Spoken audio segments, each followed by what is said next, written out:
హాస్పిటల్కి వచ్చేసరికి ఇదంతా ట్రై చేసినారు, ట్రీట్మెంట్ అంతా పాప బతుకుతుందేమో అంటున్నాను. ఇదంతా ట్రై చేస్తున్నారు కానీ పాప బతకలేదు. ఇది లేదమ్మా, ఆడే చనిపోయింది, ప్రాణం అయితే లేదు. మేము చేసేదంతా ప్రయత్నం చేసినాము, ప్రాణం లేదని చెప్పినారు. గవర్నమెంట్ హాస్పిటల్కి వచ్చేపాటికే ప్రాణం పోయింది అని చెప్పినారు. పోయింది అని చెప్పినారు.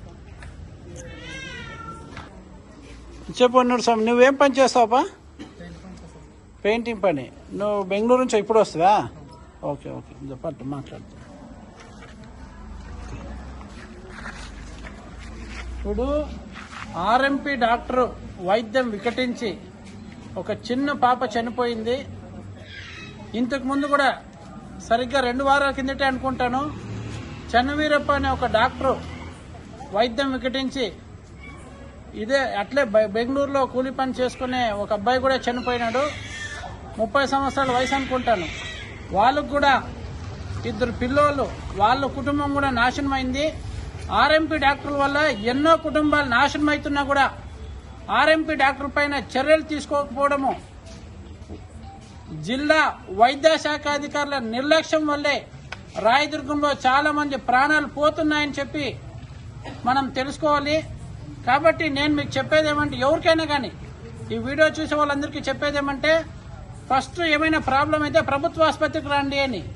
కాకపోతే చాలా మందికి ప్రభుత్వ ఆసుపత్రిలో సరైన వైద్యం అందదని ఒక కన్ఫర్మేషన్తోనే ఆర్ఎంపీ డాక్టర్ల దగ్గరికి పోతున్నారు.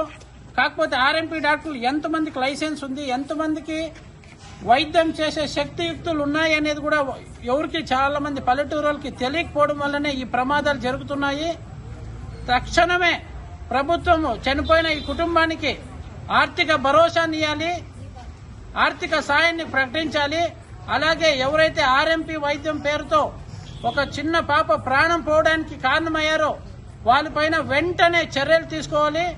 రాయదుర్గం నియోజకవర్గం వ్యాప్తంగా ఆర్ఎంపీలు ఎవరైతే సర్టిఫైడ్ ప్రాక్టీస్ లేకుండా, ఆర్ఎంపీ అంటే రెగ్యులర్ మెడికల్ ప్రాక్టీషనర్, వాళ్ళకి ఒక సర్టిఫికేటు స్టేట్ మెడికల్ సైడ్ నుంచి కానీ లేదంటే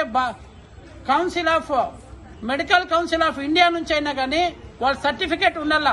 కనీసం ఆ సర్టిఫికేట్ అంటే ఏమి, దాని వాల్యూ అంటే ఏమో కూడా చాలా మంది పల్లెటూరులకి తెలియకపోవడం వల్ల, అలాగే పల్లెటూరు నుంచి వచ్చి టౌన్ లో ఉండే నిరక్షరాస్యులకు తెలియకపోవడం వల్ల చాలా మంది ప్రాణాలు కోల్పోతున్నారు. వాళ్ళ ప్రాణానికి విలువే లేకుండా తయారైంది. కాబట్టి వాళ్ళందరిపైన తక్షణమే చర్యలు తీసుకోవాలని చెప్పి నేను డిమాండ్ చేస్తున్నాను.